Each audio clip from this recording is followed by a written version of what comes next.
1789. L'Ancien Régime s'effondre, le roi vacille, la France découvre le vertige de la liberté.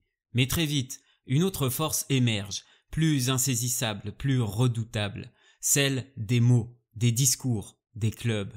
Partout, à Paris comme en province, ils se multiplient, s'érigent en tribunaux de l'opinion, s'arrogent le droit de parler au nom du peuple. Ce ne sont plus des lieux de débat, ce sont des forges d'idéologie, où la parole devient pouvoir, où l'opposition devient trahison. Comment une révolution née au nom des droits de l'homme a-t-elle pu enfanter la terreur? Comment, en quelques années, la guillotine a-t-elle remplacé l'éloquence? La réponse se niche peut-être là où peu d'historiens ont osé regarder, dans l'infrastructure invisible de la révolution. Ces clubs politiques qui ont engendré une forme inédite de pouvoir.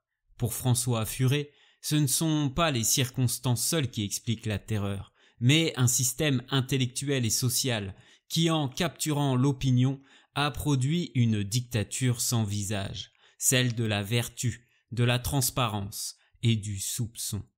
Alors posons la question de manière frontale. En quoi les clubs politiques ont-ils été les architectes silencieux mais décisifs de la machine de la terreur? Voici le cœur de ce podcast. Bienvenue dans l'histoire sans complexe.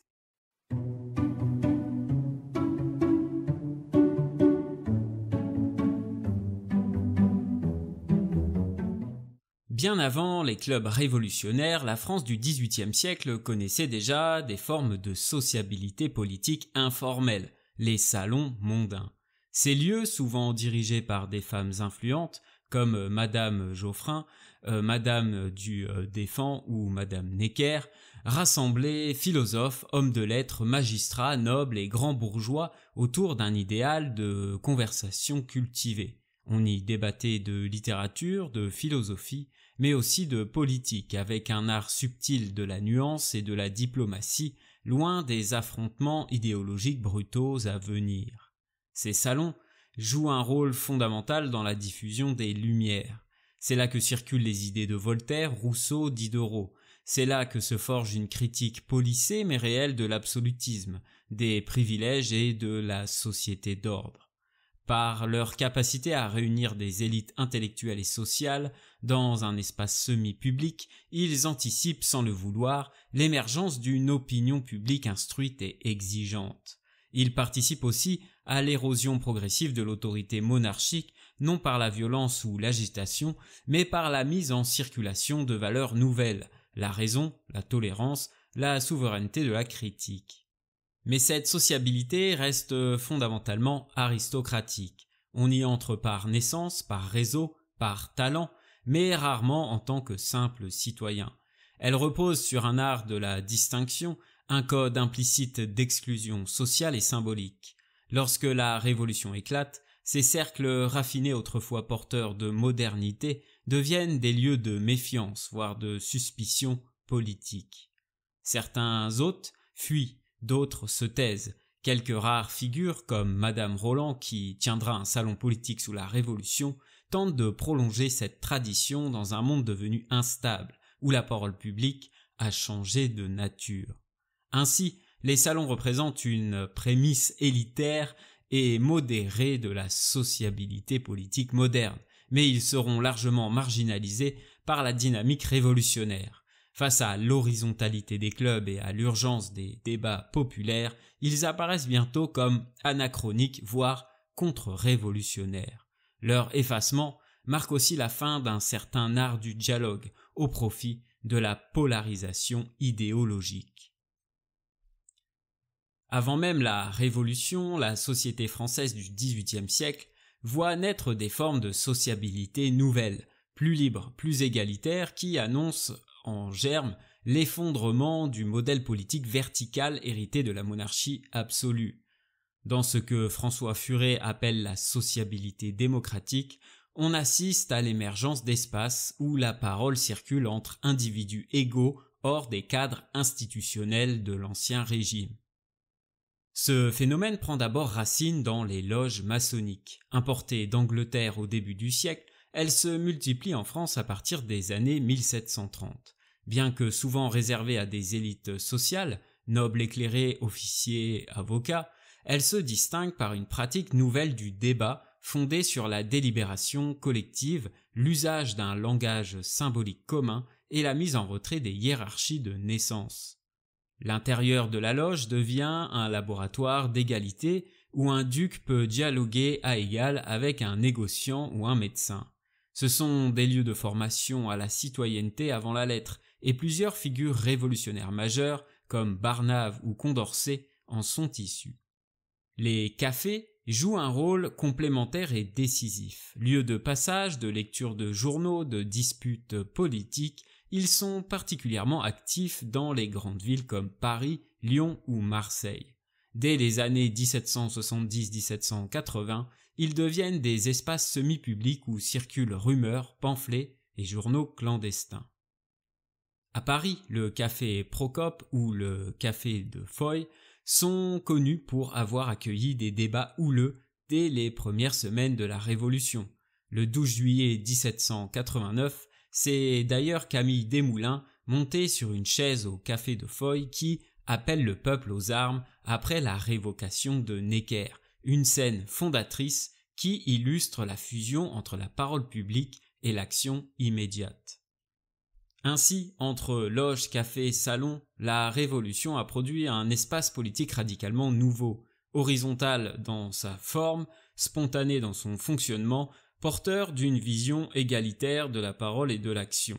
Cet espace devient très vite le moteur de la légitimité révolutionnaire, mais aussi, bientôt, un mécanisme d'exclusion, où toute dissidence est perçue comme une trahison du peuple. À la veille de la Révolution, la monarchie absolue repose sur une sociabilité politique verticale, structurée autour du roi et des institutions d'Ancien Régime. Le pouvoir circule du haut vers le bas. Le roi, entouré de ses conseillers, gouverne un royaume peuplé de sujets, non de citoyens. La communication politique est filtrée, ritualisée, incarnée par les corps intermédiaires, la noblesse de robe, les parlements, les États provinciaux. La parole n'est pas libre, elle est hiérarchisée, autorisée et souvent suspecte lorsqu'elle vient d'en bas. Dans ce monde, la politique est l'affaire des élites, le peuple, lui, obéit. Or, dès les débuts de la Révolution, cette architecture s'effondre. Avec la convocation des États généraux en 1789, la parole publique est rendue possible. Et dans ce vide inédit, provoqué par l'éclatement du pouvoir royal, la paralysie des institutions et la perte de légitimité des élites traditionnelles, surgissent les clubs. Ils ne s'inscrivent pas dans la continuité des anciennes institutions, ils les remplacent. Ce sont des structures nées de la Révolution et pour la Révolution. Ils incarnent un nouvel espace de pouvoir, fondé non plus sur l'ordre, la naissance ou le rang, mais sur l'opinion. Le plus emblématique est sans conteste le club des Jacobins, né en 1789 sous le nom de Club breton. Installé dans l'ancien couvent des Jacobins à Paris, il devient très vite le cœur battant de la Révolution. Mais d'autres clubs, comme les Cordeliers ou les clubs populaires de section, jouent également un rôle décisif. Ils se multiplient dans tout le royaume. On en compte plus de 6000 en 1793, formant un réseau parallèle de pouvoir politique. Si vous en êtes encore là, à ce stade de l'épisode, c'est que ce podcast vous plaît, non ? Alors soyons clairs, vous êtes officiellement membre de la confrérie des passionnés d'histoire. Et qui dit confrérie, dit devoir sacré. Votre mission est la suivante. Premièrement, vous abonner à la chaîne. Alors c'est gratuit, promis, même en période d'inflation. Deuxièmement, laissez un like pour dire à l'algorithme « Oui, ce contenu mérite d'exister ».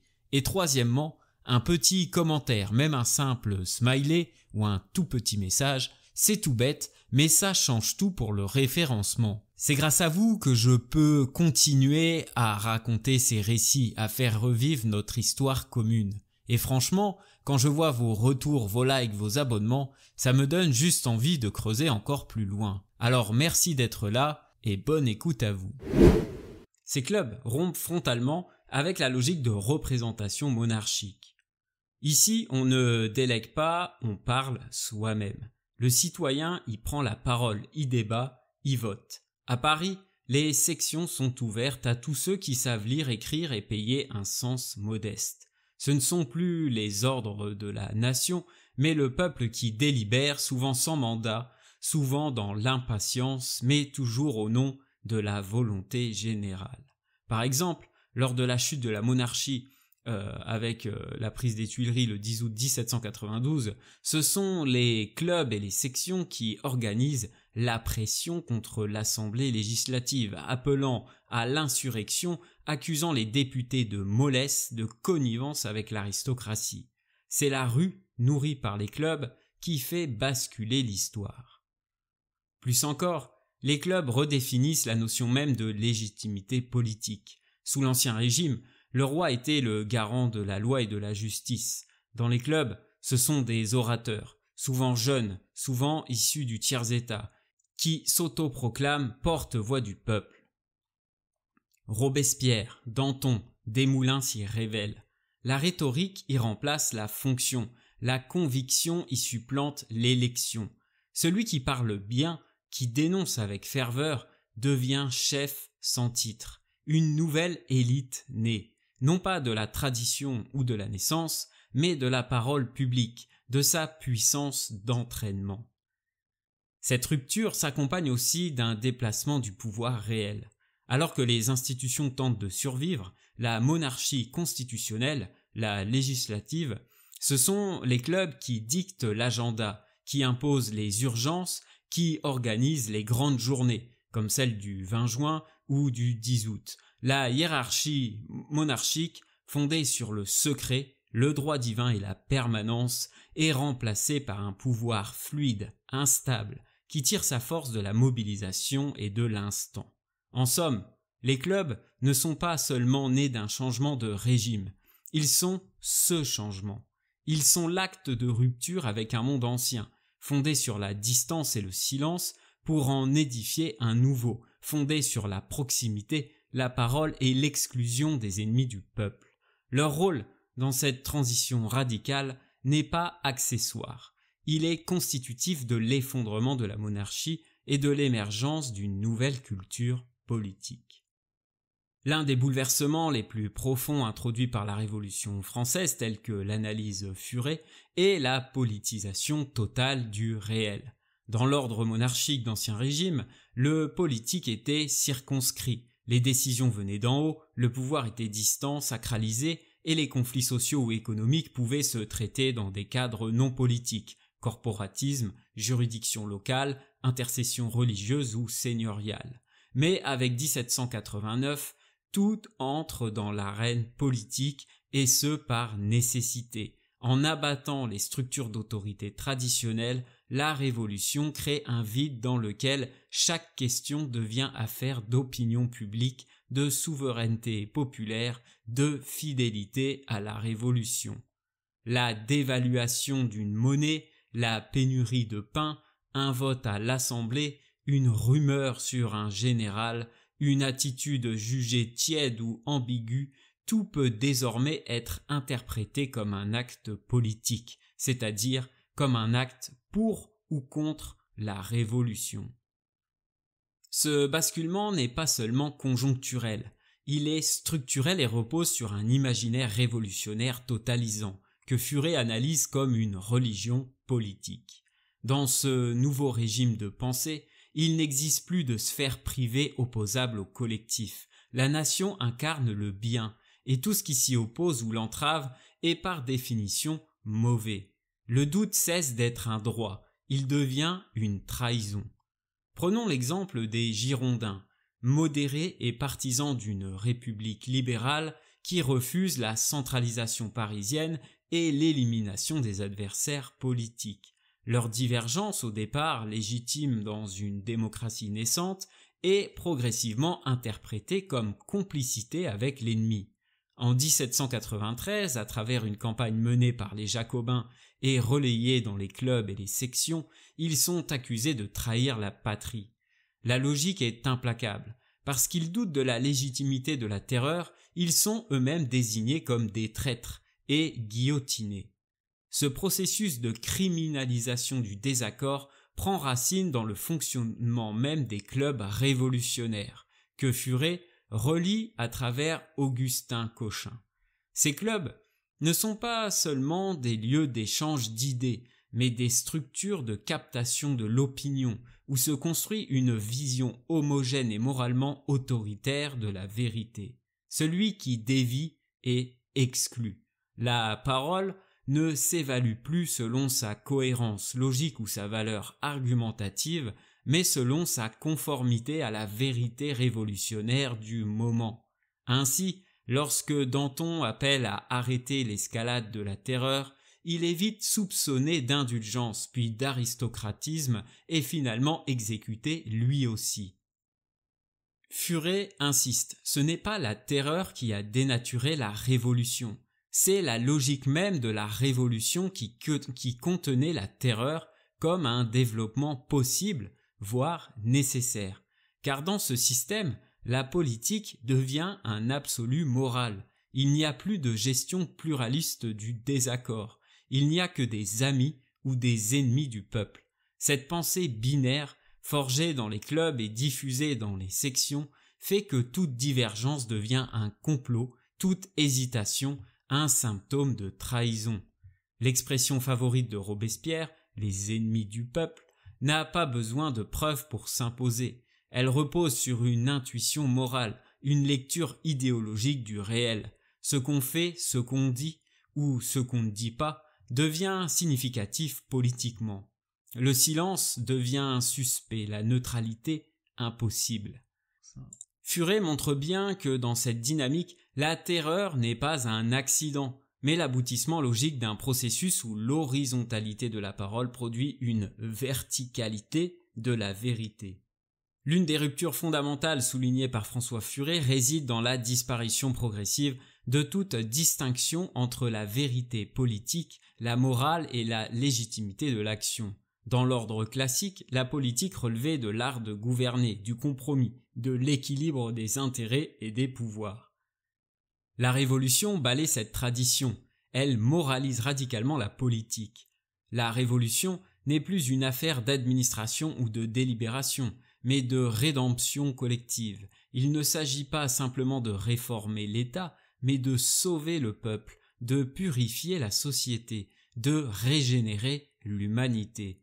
Cette vision, héritée des Lumières et amplifiée par la dynamique révolutionnaire, aboutit à une vision du monde où le vrai, le juste et le bien sont indissociables et s'incarnent dans l'action politique conforme à l'idée révolutionnaire.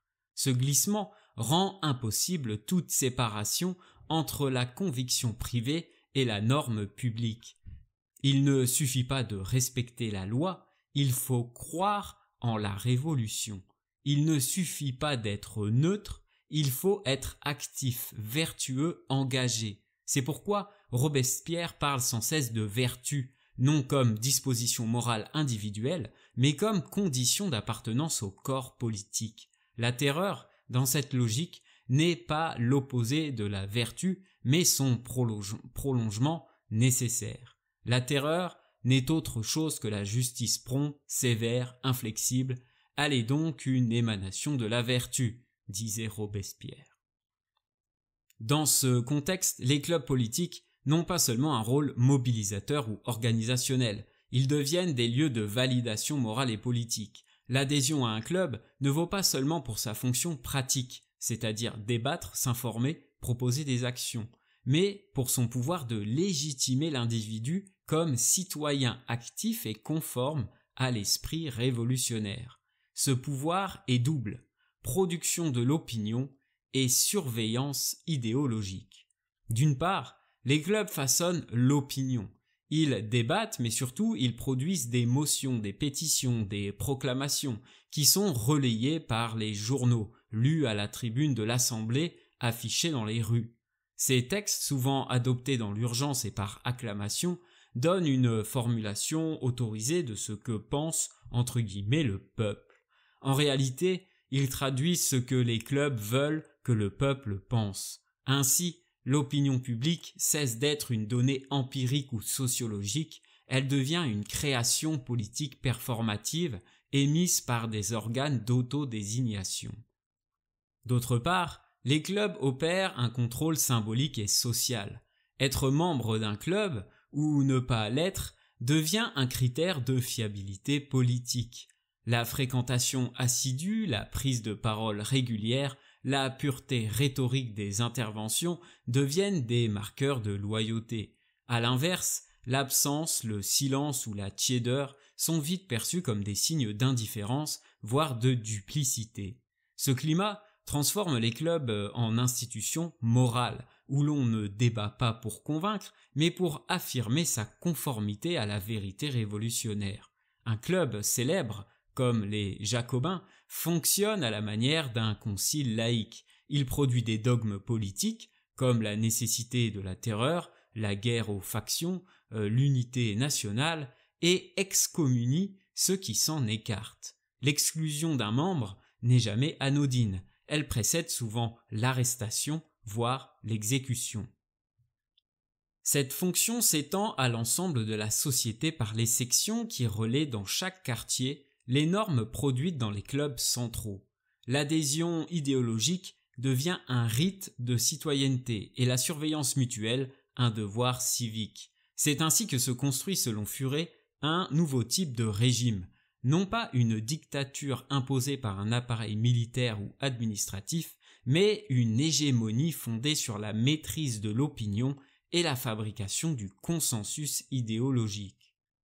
Pour comprendre la mécanique interne des clubs révolutionnaires, François Furet s'appuie largement sur l'œuvre décisive mais longtemps marginalisée d'Augustin Cochin. Cet historien, mort jeune durant la Première Guerre mondiale, avait entrepris une analyse sociologique fine des formes de sociabilité issues de la Révolution. À rebours du mythe démocratique selon lequel les clubs incarnaient une expression directe et authentique de la volonté populaire, Cochin révèle leur nature profonde, des structures oligarchiques déguisées en démocratie participative. Selon lui, les clubs révolutionnaires, et déjà avant eux les sociétés de pensée du XVIIIe siècle, ne sont pas des lieux d'égal partage du pouvoir. Ils fonctionnent selon une logique de centralisation de l'influence par une minorité active, qui se présente comme l'expression du peuple, mais qui agit en son nom sans lui rendre de compte réel. Dans ces clubs, ce n'est pas la majorité qui gouverne, mais ceux qui maîtrisent les règles du jeu, ceux qui prennent la parole avec aisance, ceux qui rédigent les motions, ceux qui organisent les votes. Le vote, en effet, n'est qu'une validation formelle. La véritable décision a été déjà prise en amont, dans un petit cercle d'initiés, souvent invisible à l'Assemblée. Ce noyau dur, cette minorité agissante, monopolise la parole, élabore et la soumet à l'approbation d'une majorité passive qui n'a ni le temps, ni l'information, ni parfois la compétence pour exercer un vrai contrôle.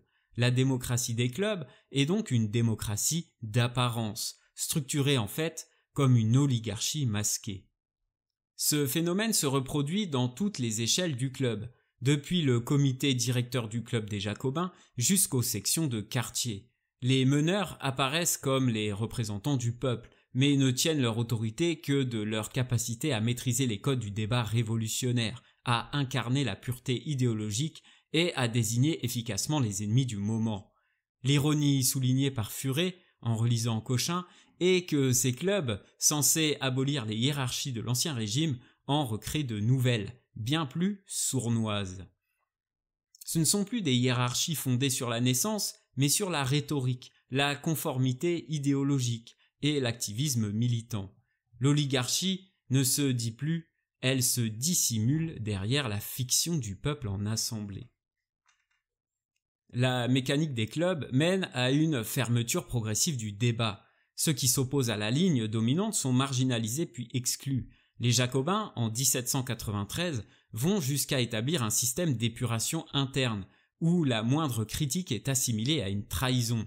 L'exemple de Brissot, jadis figure influente du club des Jacobins, devenu ensuite l'un des chefs de file des Girondins, est éclairant. Il est accusé d'avoir dévié, d'avoir rompu l'unité morale du club et donc d'être un danger pour la révolution. Il finira sur l'échafaud. Ainsi, derrière l'idéal démocratique de participation populaire, Cochin identifie une technologie sociale du pouvoir, fondée sur l'organisation, la discipline, l'art du discours et la logique de l'exclusion. Le club n'est pas un lieu où le peuple décide, mais un lieu où une minorité construit le discours du peuple, s'en revendique et l'impose au reste de la société.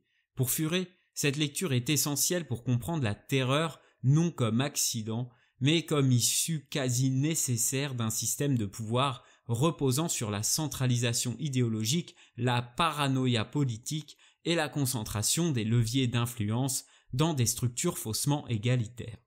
La Révolution française se donne pour but de rendre le pouvoir au peuple. Mais très vite, cette promesse entre en tension avec les réalités politiques. Ce que François Furet met en lumière, c'est que la représentation, principe pourtant fondateur du régime de 1789, devient suspecte aux yeux des révolutionnaires radicaux. La défiance envers les élus, les assemblées et même la notion de mandat n'est pas accidentelle. Elle découle d'une conception mystique de la souveraineté populaire.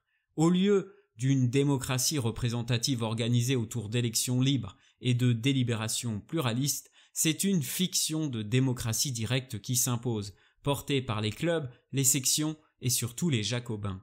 Cette démocratie est dite directe, non parce que le peuple dans son ensemble prend les décisions, mais parce qu'une minorité agissante prétend incarner immédiatement la volonté générale. Ce n'est plus l'Assemblée nationale qui est souveraine, mais la rue, la section, le club, ces lieux où le peuple parle sans filtre, c'est-à-dire par la voix de ceux qui s'en revendiquent.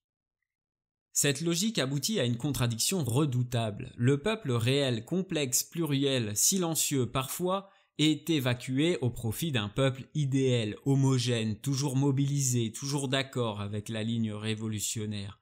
La représentation n'est plus un mécanisme de transmission, mais une trahison potentielle. Ainsi, les Girondins sont écartés, non parce qu'ils ont perdu les élections, mais parce qu'ils ne représentent plus, ou alors mal, le peuple. La représentation devient donc illégitime si elle n'est pas conforme à l'orthodoxie idéologique du moment. Ce basculement repose sur un travail idéologique de construction du peuple que François Furet, à la suite de Cochin, analyse comme une opération rhétorique autant que politique. Le peuple auquel se réfèrent sans cesse les Jacobins n'est pas celui des campagnes, des villes ou des ateliers, avec ses contradictions, ses divisions, ses revendications sociales multiples. C'est un peuple imaginaire, homogène, vertueux, incorruptible, patriote, silencieux et pourtant omniprésent. Ce peuple n'existe pas, il est produit par le discours. Robespierre parle de ce peuple avec une ferveur quasi religieuse. Il l'invoque à la tribune, le célèbre dans ses discours, le sanctifie dans les fêtes civiques, mais jamais il ne le consulte réellement. Le peuple devient un référent absolu, toujours du côté du bien, et par là même instrumentalisé pour légitimer n'importe quelle mesure. La guillotine devient alors l'expression de la volonté populaire, tout comme la censure des journaux, l'arrestation des modérés ou l'élimination des factions. Le rôle des Jacobins est central dans cette mécanique. Grâce à leur maîtrise du langage révolutionnaire, ils imposent un lexique unificateur, vertu, patrie, peuple, volonté générale, traître, ennemi intérieur, qui fonctionne comme un système de reconnaissance. Ce langage n'est pas neutre, il classe, hiérarchise, exclut. Il permet aux Jacobins de se présenter comme les interprètes exclusifs du peuple et de disqualifier toute voix dissonante comme une trahison de la cause commune. Cette unification linguistique crée un univers politique verrouillé, où toute opposition devient inimaginable, non parce qu'elle est interdite, mais parce qu'elle est rendue inconcevable par les termes mêmes du discours. La démocratie réelle, faite de conflits, de pluralité, de médiation, est remplacée par une démocratie d'adhésion totale, qui ne tolère ni nuance, ni distance, ni représentation autonome. En définitive, Furet montre que la Révolution invente un modèle politique où le peuple n'est plus un corps à représenter, mais un mythe à incarner. Les Jacobins, en étant les prophètes, deviennent les maîtres de cette nouvelle forme de souveraineté, symbolique, totalisante, impitoyable envers les déviants. La Révolution française renverse l'autorité monarchique fondée sur le droit divin, mais elle ne résout pas pour autant la question essentielle. Qui détient désormais la légitimité de parler au nom du peuple souverain? Dès 1789, ce problème devient central, et Furet en montre les effets politiques dévastateurs. Sous l'Ancien Régime, la parole souveraine était celle du roi, claire, identifiable, hiérarchisée. Mais dans le nouveau monde révolutionnaire, où le peuple est désormais source de toute souveraineté, la parole devient flottante, disputée, fragmentée, car le peuple est une abstraction, une entité collective qui ne parle pas d'elle-même. Il faut donc des médiateurs, des interprètes. Et c'est là que le conflit surgit. Toute parole devient une prétention à incarner le peuple, et toute prétention concurrente devient alors un danger. La scène politique révolutionnaire est ainsi traversée par une compétition permanente pour la représentation symbolique du peuple.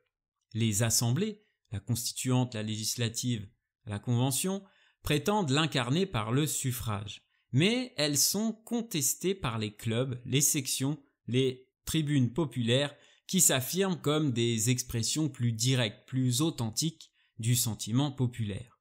Ce décalage est aggravé par l'exigence d'unanimité morale, fondée sur l'idée que le peuple est toujours uni dans sa volonté et que toute dissension est le signe d'une déviation ou d'une trahison. En ce sens, la pluralité des voix est perçue non comme une richesse démocratique, mais comme une menace à l'unité du corps politique.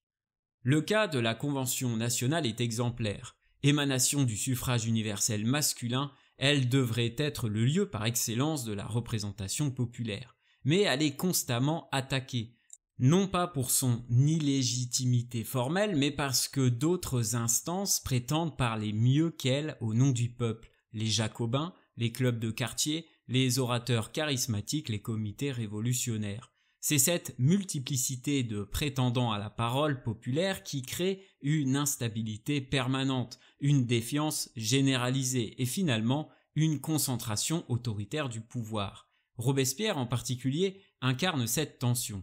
Il parle sans cesse au nom du peuple, mais il ne se contente pas d'être un élu. Il se veut l'interprète moral du peuple, celui qui en devine la volonté même lorsqu'elle n'est pas exprimée. Cela lui permet de marginaliser puis d'éliminer tous ceux qui ne parlent pas le même langage, les Girondins, puis les indulgents, puis les enragés. La légitimité n'est plus une fonction institutionnelle ou élective, mais une qualité morale autoproclamée, validée par la rhétorique révolutionnaire. Ce phénomène aboutit à un paradoxe que souligne Furet. Plus personne ne peut parler au nom du peuple sans être suspecté, sauf celui qui prétend être le seul à incarner la vérité. La question de la légitimité n'est plus réglée par des règles, mais par une lutte politique permanente, tranchée dans la rue, au tribunal révolutionnaire ou à la tribune des Jacobins. La terreur devient ainsi le dernier mot d'un régime sans mécanisme stable de légitimation. Avec la Révolution, et plus particulièrement dans l'univers des clubs politiques, la parole cesse d'être un outil de débat pour devenir un moyen de classification morale et politique. On ne parle plus pour convaincre ou discuter, mais pour se situer et situer les autres, dans un système de valeurs binaires, fidèles ou traîtres, patriotes ou ennemis, peuple ou aristocratie.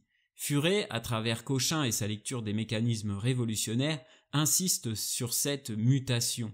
La parole devient un acte politique performatif qui décide de qui appartient à la communauté civique et qui doit en être exclu. Dans les clubs, la prise de parole est une épreuve morale. On y attend des déclarations de loyauté, des dénonciations des ennemis, une adhésion totale à l'idéologie du moment.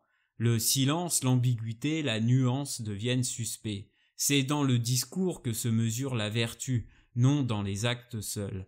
Danton en fera l'expérience. Jugé pour son indulgence supposée, il est condamné moins pour ce qu'il a fait que pour ce qu'il n'a pas dit ou pas assez fort.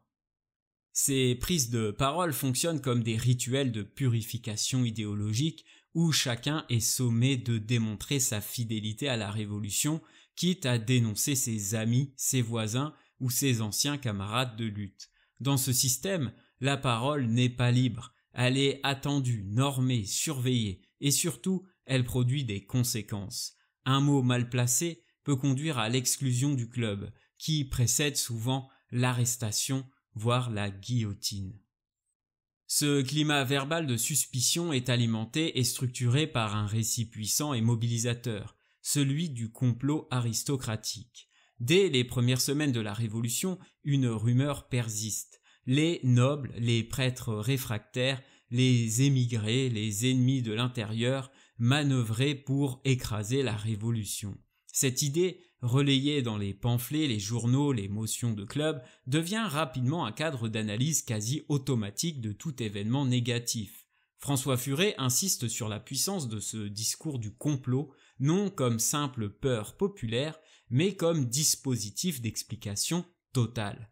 Si l'économie chancelle, si l'armée recule, si les récoltes manquent, ce n'est pas la complexité du réel qui en est la cause, mais la trahison d'un ennemi intérieur masqué.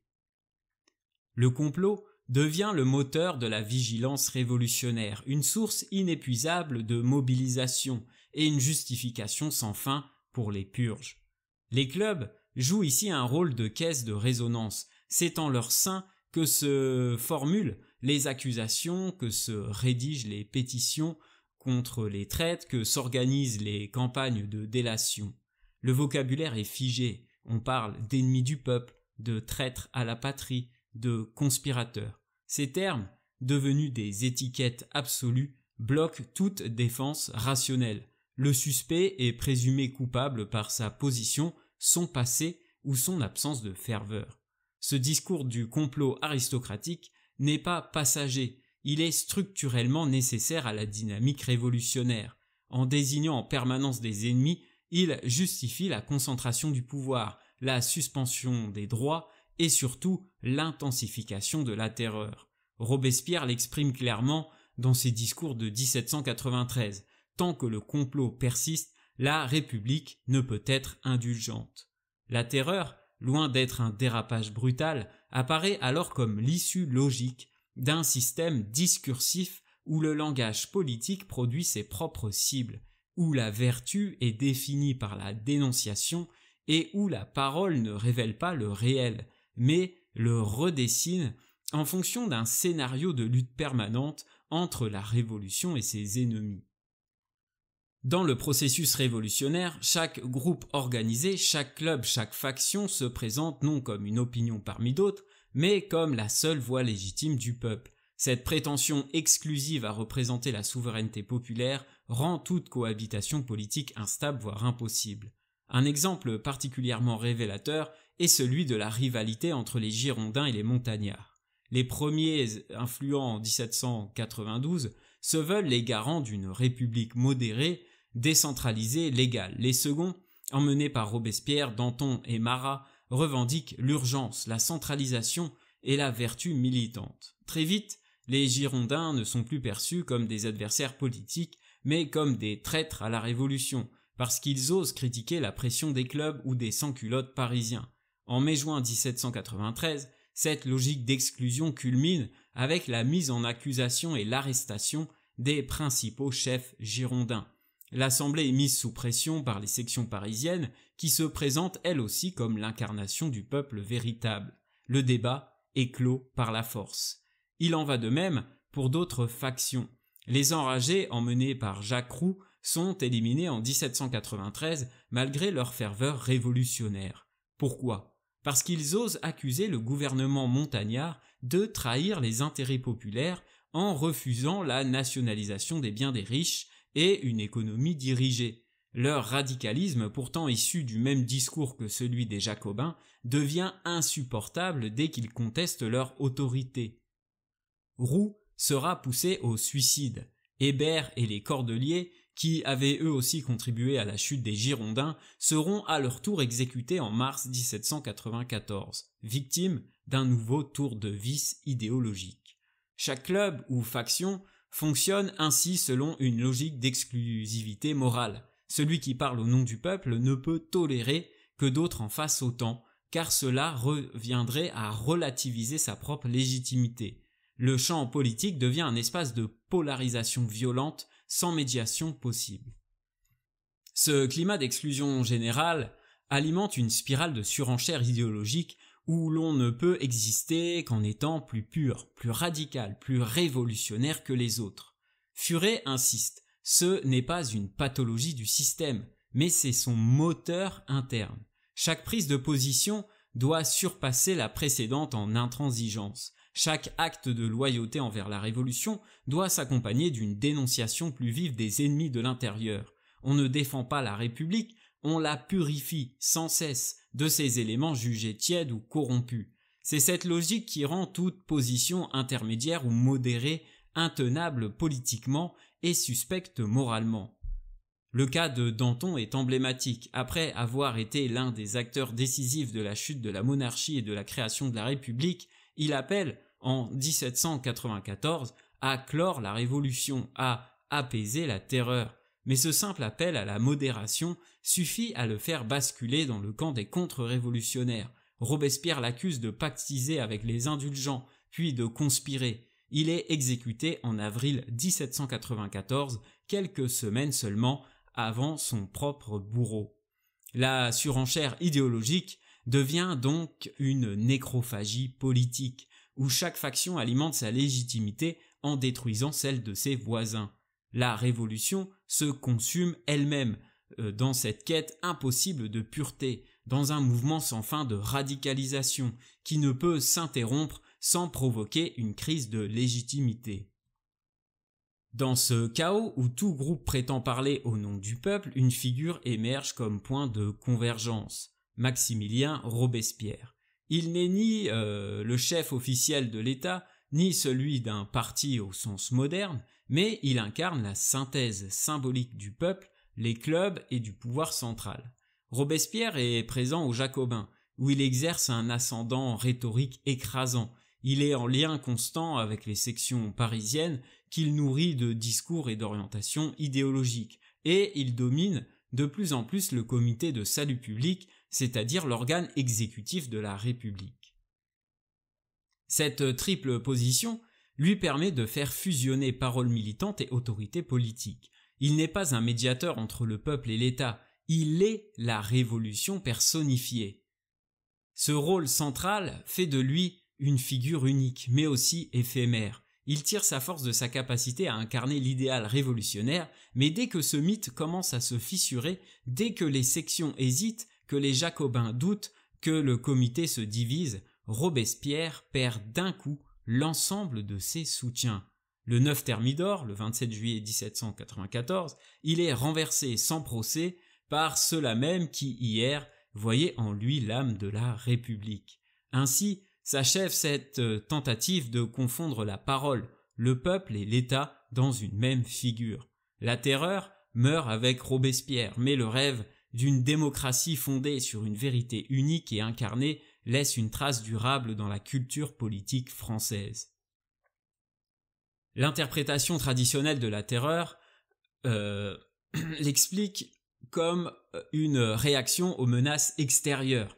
C'est-à-dire que s'il y a eu la terreur, c'est pas à cause des causes internes à la Révolution, mais c'est à cause de la guerre de coalition, c'est à cause des trahisons, des révoltes des catholiques, des Vendéens, des Chouans, des crises économiques. Pour François Furet, cette lecture est réductrice. Bien sûr, les circonstances comptent, mais elle n'explique pas la nature du régime qui se met en place à partir de 1793. Ce que Furet met au jour, c'est que la terreur procède d'un imaginaire politique forgé dès 1789, puis perfectionné par les clubs, les tribunes, les pamphlets et les discours révolutionnaires. Cet imaginaire repose sur une idée simple et puissante. La révolution ne peut être que vertueuse, pure, unanimiste. Toute opposition, tout ralentissement, toute dissension n'est donc pas une simple erreur ou une divergence, mais un crime contre la vérité et la patrie. Dans ce cadre moral, les institutions ne sont plus les garants du droit, mais les instruments de la moralité révolutionnaire. Le politique ne s'évalue plus à l'aune de l'efficacité ou de la légalité, mais de la conformité à un idéal. L'un des symptômes les plus visibles de cette mutation est la transformation de la justice. Sous l'Ancien Régime, aussi inégalitaire fut-il, la justice repose sur une procédure, une infraction, une enquête, un procès, un jugement. Et c'était exactement le même cas avec l'Église par exemple durant l'Inquisition en France. Or, sous la Terreur, ce processus est complètement aboli.